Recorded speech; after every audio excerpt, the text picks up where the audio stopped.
Hello दोस्तों। कहानी शुरू करने से पहले प्लीज़ चैनल को सब्सक्राइब कर लें। सिया को आज फिर से अविनाश के साथ देखकर समर अपना गुस्सा कंट्रोल नहीं कर पाया और गुस्से में सिया का मंगलसूत्र लेकर वहाँ से निकल गया। समर तेज़ रफ्तार से गाड़ी चला रहा था। उसके हाथ में शराब की बोतल थी।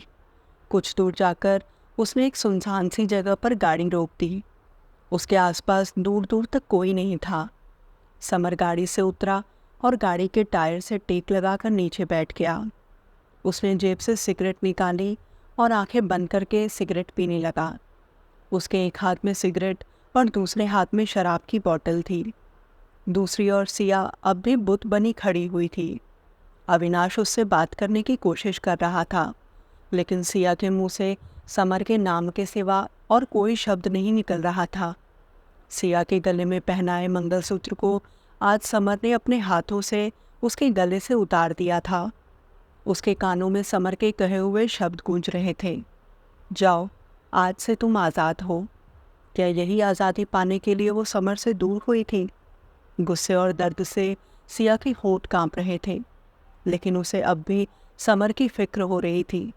उसे लग रहा था अनजाने में ही सही, लेकिन आज उसने समर को हर्ट कर दिया।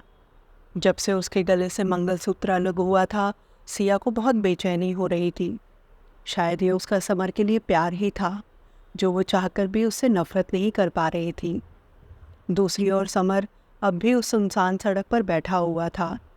शराब की पूरी बोतल खाली हो चुकी थी, जिसे देखकर समर हंसते हुए बोला, तूने भी मेरा साथ छोड़ दिया। कुछ देर बाद वो उठा और जाकर गाड़ी में बैठ गया। उसकी आंखों के सामने इस वक्त सिर्फ सिया का गुस्से में लाल हुआ वो चेहरा घूम रहा था। वो कैसे सबके सामने चिल्ला चिल्ला कर समर से बात कर रही थी। अगर पहले वाला समर होता तो 1 मिनट में सिया को सबक सिखा देता, लेकिन आज ना जाने क्यों वो सिया के सामने बेबस हो गया था। वो चाहकर भी उसे कुछ नहीं बोल पाया, लेकिन आज वो खुद को बहुत तन्हा महसूस कर रहा था। उसे एक सहारे की ज़रूरत थी, क्योंकि चाहे खुशी हो या गम, इंसान को उसे बांटने के लिए किसी की तो ज़रूरत होती ही है। मगर समर के पास आज कोई नहीं था जो इस वक्त उसके गम को बांट सके। अनजान रास्तों पर वो बढ़ता चला जा रहा था। अचानक कुछ सोचकर समर ने एक झटके से गाड़ी रोक दी। उसकी नज़र अपनी कलाई पर गई, जिस पर सिया का मंगलसूत्र बंधा हुआ था। वो खुद से बोला, सिया और मैंने उस दिन तलाक के पेपर्स पर साइन कर दिए थे, तो अब भी सिया ने उसके नाम का मंगलसूत्र अपने गले में क्यों पहना हुआ था? उसने तुरंत अपनी जेब से फ़ोन निकाला और संजीव को फ़ोन लगाया। संजीव, जो उस वक्त चैन की नींद सोया हुआ था, उसने नींद में ही समर का फ़ोन उठाया। समर गुस्से में बोला, अब जो कुछ भी मैं पूछने जा रहा हूँ सच सच बताना। अगर ज़रा भी झूठ बोलने की कोशिश की तो मैं तुम्हारा वो हाल करूँगा जो तुमने सपने में भी नहीं सोचा होगा। समर की आवाज़ सुनकर संजीव घबरा गया और तुरंत बिस्तर से उठ खड़ा हुआ। समर ने पूछा, उस दिन सिया और मैंने तलाक के जिन पेपर्स पर साइन किए थे, वो पेपर्स कहाँ हैं? समर की आवाज़ उस वक्त इतनी खतरनाक लग रही थी कि संजीव की हिम्मत नहीं हुई उसके सामने झूठ बोलने की, और उसने सब कुछ सच सच समर को बता दिया कि ये सब उसने समर के घर वालों के कहने पर ही किया था, और तलाक के पेपर्स उसने कभी कोर्ट में लगाए ही नहीं थे। वो कागज़ तो दादी के पास है। उसकी बात सुनकर समर हैरान रह गया। उसके चेहरे पर एक तिरछी सी मुस्कान आ गई और फ़ोन रखकर वो ज़ोर ज़ोर से हंसने लगा। रात के उस सन्नाटे में उसकी हंसी बहुत ही डरावनी लग रही थी। अचानक हंसते हुए वो चुप हो गया और बोला, बहुत अच्छा खेल खेला है सबने मिलकर मेरे साथ। उसने मोबाइल से सिया की तस्वीर निकाली और उसे देखते हुए बोला, मेरी जान, बहुत बेवकूफ़ बना लिया तुमने मुझे, लेकिन तुम इतनी तेज़ भी नहीं हो जो मुझे धोखा दे सको। अब मुझे डाइवोर्स देना तो बहुत दूर की बात है, तुम खुद भागती हुई मेरे पास आओगी। तुम्हें मुझसे कोई दूर नहीं कर सकता, खुद तुम भी नहीं। समर इस वक्त किसी शैतान से कम नहीं लग रहा था। उसने माँ को फ़ोन मिलाया और अपनी गाड़ी की स्पीड बढ़ा दी। माँ ने फ़ोन उठाया। वो हेलो हेलो बोल रही थी। समर उनकी आवाज़ सुन रहा था। उसने पूरी रफ्तार से गाड़ी सड़क के किनारे लगे पेड़ पर दे मारी, जिससे एक तेज़ धमाका हुआ। समर का सर स्टीयरिंग पर झुक गया था। उसके सर से खून बह रहा था। गाड़ी के आगे का शीशा पूरी तरह टूट चुका था। उसके कांच के टुकड़े अंदर गाड़ी में भी यहाँ वहाँ बिखरे पड़े थे। समर बुरी तरह जख्मी हो गया था। उसके शर्ट पर जगह जगह खून लगा हुआ था। उधर माई फ़ोन पर यह सब सुन रही थी। वो लगातार समर का नाम लेकर चिल्ला रही थी। सब लोग उनके चिल्लाने की आवाज़ से घबरा गए। उधर अविनाश से सिया की हालत देखी नहीं जा रही थी। उसने सिया का हाथ पकड़ा और उसे गाड़ी में बिठाकर गाड़ी घर की तरफ घुमा ली। सिया समर का नाम लेकर कुछ बड़बड़ा रही थी। कुछ ही देर में वो दोनों घर पहुंच गए।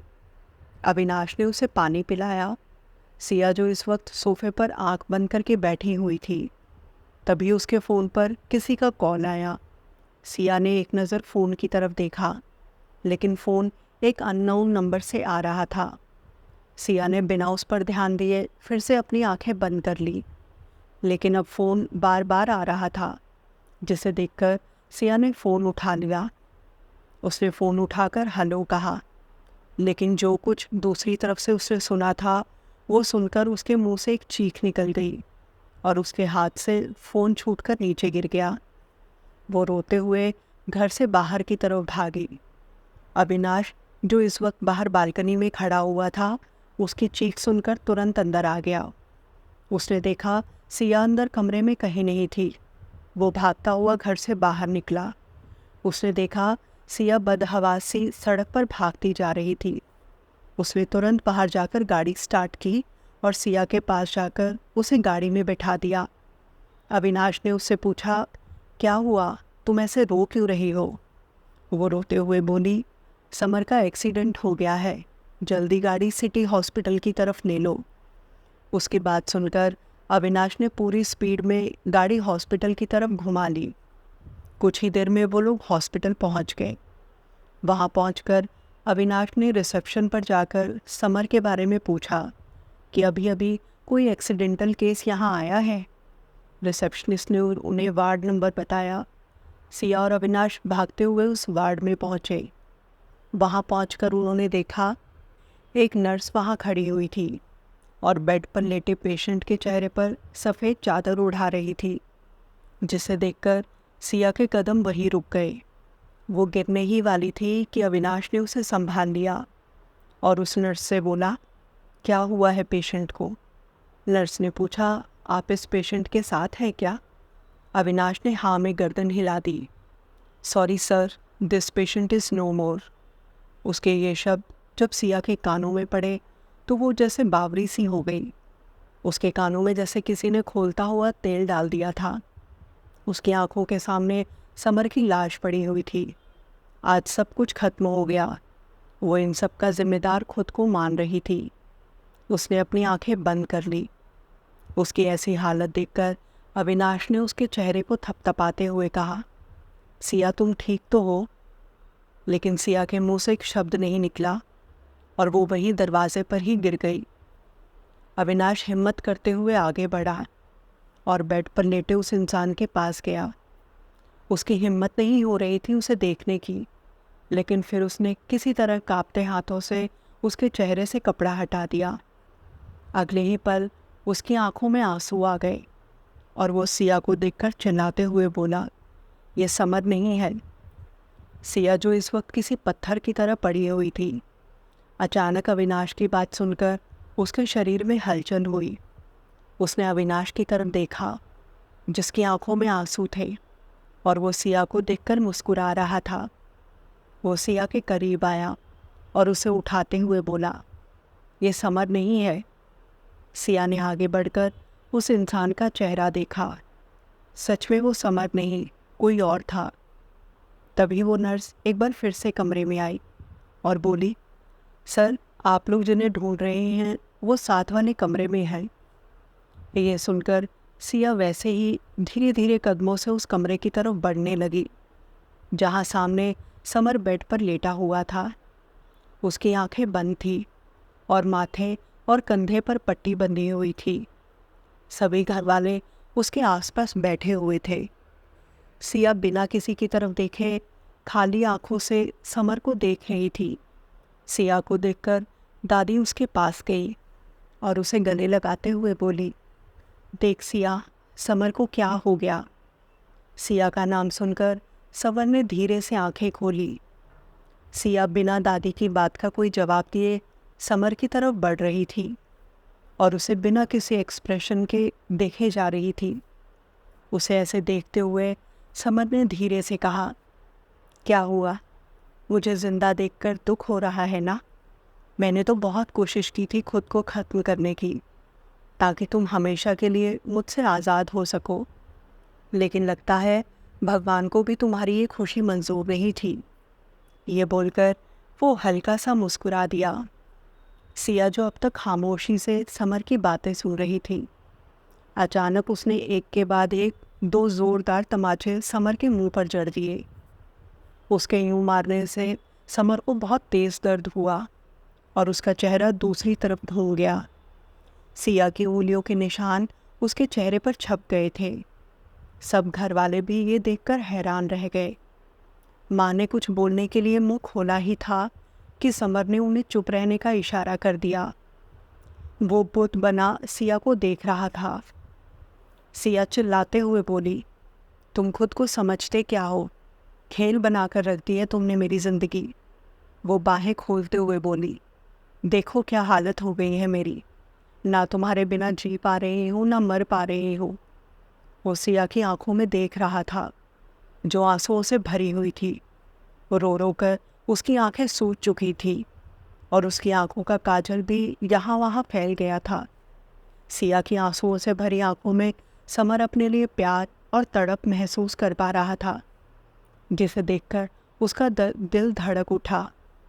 जाने क्या कशिश थी सिया में, जो उसके हाथ उठाने पर भी समर उसके सामने कुछ बोल नहीं पा रहा था। सिया एक बार फिर से चिल्लाते हुए बोली, आज गुस्सा नहीं आ रहा मुझ पर? मारो मुझे, हाथ उठाओ मुझ पर। दिमाग तुमसे नफ़रत करना चाहता है, इतनी नफ़रत कि कभी तुम्हारी शक्ल भी ना देखूं। उसने समर के दिल पर पॉइंट करते हुए कहा, लेकिन ये जो दिल है ना, वो तुमसे नफ़रत करने की इजाज़त नहीं दे रहा।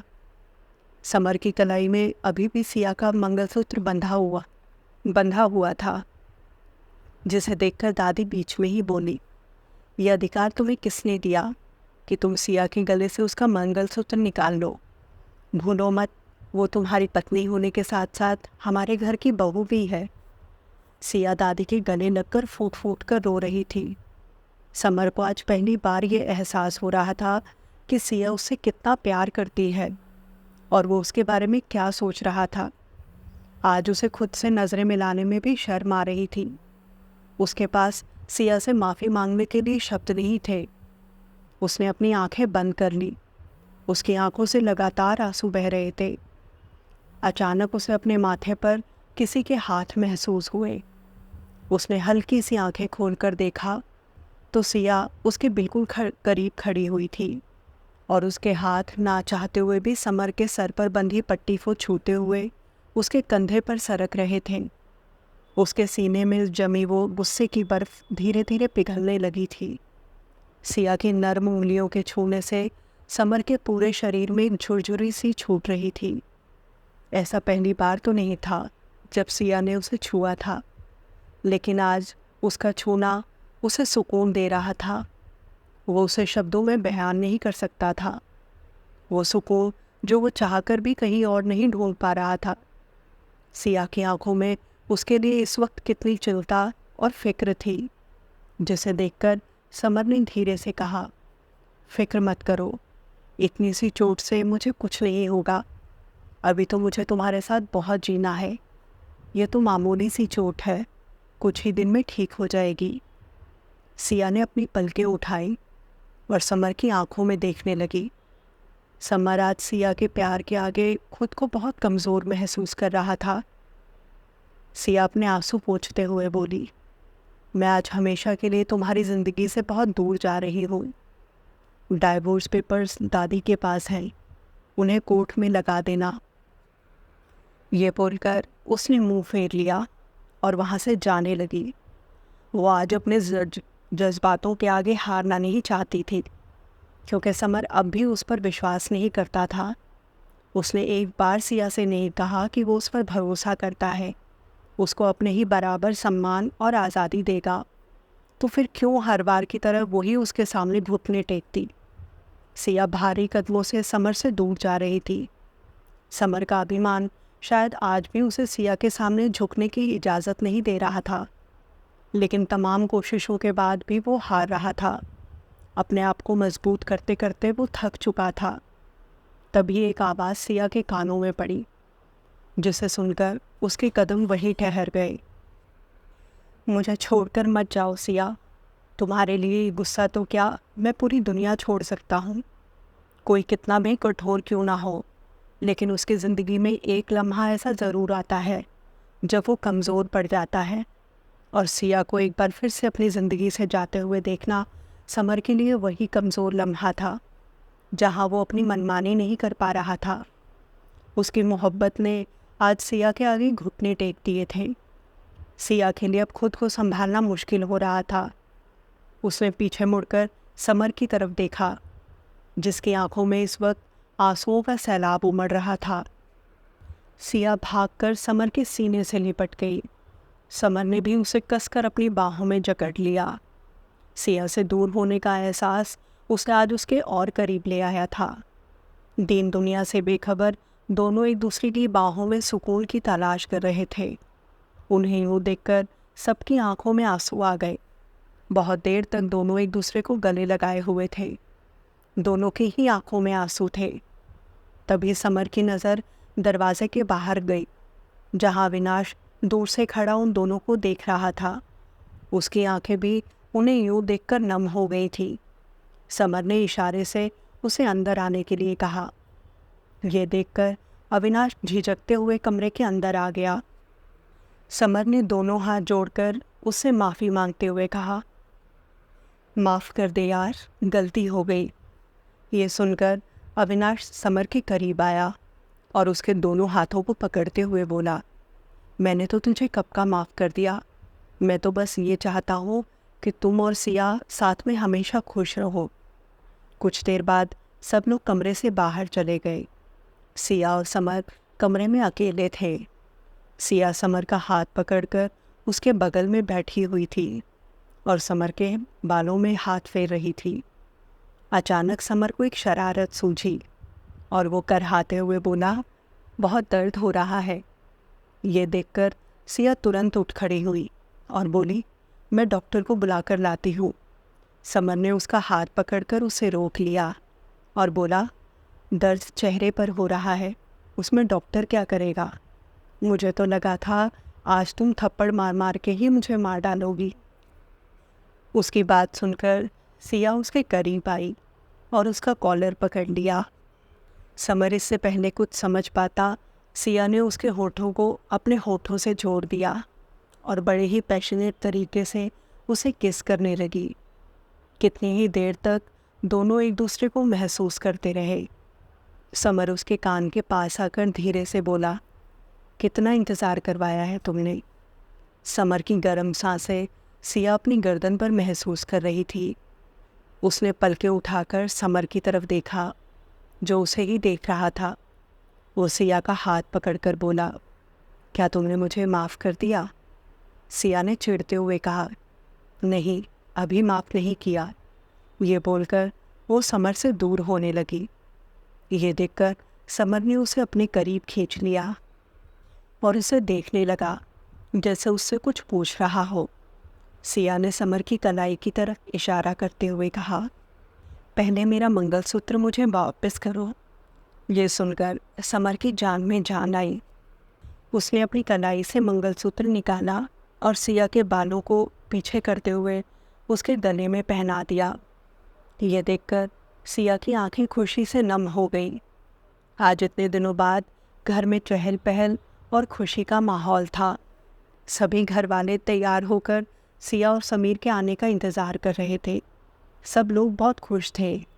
एक तो आज समर को हॉस्पिटल से छुट्टी मिल गई थी और दूसरा आज सिया फिर से अपने ससुराल वापस आ रही थी। सबके लिए आज दोहरी खुशी का दिन था। आज एक बार फिर से उनका परिवार पूरा होने जा रहा था। कुछ ही देर में समर सिया के साथ घर पहुंच गया। गाड़ी मेन गेट से अंदर आ गई। वो लोग जैसे ही गाड़ी से उतरे तो ये देखकर हैरान रह गए कि आगे का पूरा रास्ता फूलों से सजा हुआ था। सिया ने हैरानी से समर की तरफ देखा, जो उसे देखकर मुस्कुरा रहा था। उसे सिया का हाथ पकड़ा और धीरे धीरे कदमों से उसके साथ घर के दरवाजे पर पहुंचा। माँ दरवाजे पर आरती की थाली सजाए खड़ी हुई थी और उनके पीछे सब घर वाले भी खड़े थे। सिया आज बहुत ही खूबसूरत लग रही थी। उसने हरे रंग की साड़ी पहनी हुई थी। माथे पर लाल बिंदी, मांग में सिंदूर और गले में मंगलसूत्र पहना हुआ था। माँ ने उन दोनों की नज़र उतारी और वो सब पैसे घर के नौकरों में बांट दिए। सिया जैसे ही घर के अंदर कदम बढ़ाने लगी, माँ ने उसे रोकते हुए कहा, पहले इस कलश पर पैर मारो, फिर घर के अंदर आना। ये बोलकर उन्होंने चावलों से भरा कलश सिया के आगे रख दिया। सिया ने वैसा ही किया जैसा माँ ने कहा था। वो कलश को पैर लगाकर घर के अंदर आ गई। आज एक बार फिर से उसका घर की बहू के रूप में स्वागत हुआ था। सिया ने झुककर सबका आशीर्वाद लिया। माँ ने उसका माथा चूमकर उसे गले से लगा लिया और बोली, तुम्हारा अपने घर में बहुत बहुत स्वागत है। दादी भी दोनों को आशीर्वाद देते हुए बोली, आज एक बार फिर से तुम्हारी नई जिंदगी की शुरुआत हुई है। पति पत्नी का ये रिश्ता बहुत अनमोल होता है, जिसे सहज कर रखना किसी एक की नहीं बल्कि दोनों की जिम्मेदारी होती है। सिया और समर दोनों दादी के गले लग गए। समर ने कहा, मैं आपकी कही हुई बात हमेशा याद रखूँगा। तभी दादी जी हंसते हुए बोली, सिर्फ याद नहीं रखनी है, इस पर अमल भी करना है। उनकी बात सुनकर सब लोग ज़ोर ज़ोर से हंस पड़े। ये देखकर सिया भी मुस्कुरा दी। कुछ देर सबके साथ बैठने के बाद वो दोनों अपने कमरे की तरफ चले गए। सिया कमरे के अंदर चली गई, लेकिन उसने देखा समर दरवाजे के बाहर ही टेक लगाए खड़ा हुआ था और उसे देखकर मुस्कुरा रहा था। सिया उसके करीब गई और बोली, क्या हुआ, बाहर क्यों खड़े हो? समर उसकी आंखों में देखते हुए बोला, देख रहा हूँ इस कमरे को। तुम्हारे आने से कैसे एक बार फिर से इसमें जान आ गई है। तुम नहीं थी तो इस कमरे में आने के नाम से भी मुझे खौफ होने लगा था। सिया उसके गले में अपनी बाहें डालते हुए बोली, अब मैं तुम्हें छोड़कर कहीं नहीं जाऊंगी। समर उसे बाहों में भरते हुए बोला, मैं तुम्हें कहीं जाने भी नहीं दूंगा। ये बोलकर वो सिया को लेकर कमरे के अंदर चला गया और दरवाज़ा अंदर से बंद कर लिया। सिया समर के गले लगी हुई थी। दोनों की आंखें इस वक्त बंद थी। तभी समर ने पूछा, अगर उस दिन मुझे सच में कुछ हो जाता तो? उसकी बात सुनकर सिया ने आंखें खोल ली और उससे अलग होकर मुंह फेर कर बैठ गई। समर समझ गया था कि सिया को उसकी बात का बुरा लगा है। वो उसे पीछे से बाहों में भरते हुए बोला, अच्छा सॉरी, मेरे मन में आया तो मैंने पूछ लिया, अब दोबारा नहीं पूछूंगा। उसने सिया का चेहरा अपनी तरफ घुमाया। उसकी आंखों में आंसू थे। वो सिया के आंसुओं को पूछते हुए बोला, तुम्हारा और मेरा साथ सिर्फ इस जन्म का नहीं है, बल्कि हमें तो जन्म जन्म एक दूसरे का साथ निभाना है। सिया की आंखें अभी भी झुकी हुई थी। समर ने उसका चेहरा ऊपर किया और उसके बंधे हुए बालों को खोल दिया। ये देखकर सिया ने अपनी आंखें बंद कर ली। समर ने अपनी जेब से एक हीरे की अंगूठी निकाली और सिया की उंगली में पहना दी। उसने सिया के दोनों हाथों को चूम लिया और उसके दोनों हाथ अपने हाथों में कस लिए। समर को लग रहा था जैसे आज सारी दुनिया की खुशियाँ उसके पहलू में सिमट आई हैं। उसके होंठ अब सिया की गर्दन को छू रहे थे, जिससे सिया की सांसें तेज़ हो रही थी। समर ने धीरे धीरे उसकी साड़ी को उसके शरीर से अलग कर दिया और उसके ब्लाउज़ की डोरी को पीछे से खोल दिया। सिया का ब्लाउज़ धीरे धीरे उसके कंधे से सरक रहा था। ये देखकर उसका चेहरा शर्म से लाल हो गया। और उसने खुद को समर के आगोश में छिपा लिया। इस बीच समर एक हाथ से अपनी शर्ट उतार रहा था। उसने अपनी शर्ट उतार कर फेंक दी और सिया की पीठ को प्यार से सहलाने लगा। प्यार के वो पल दोनों साथ में जी रहे थे। जो कुछ हो रहा था, आज सिया की मर्जी भी उसमें शामिल थी और वो समर का भरपूर साथ दे रही थी। उसके नाखून अब समर की पीठ पर निशान बना रहे थे।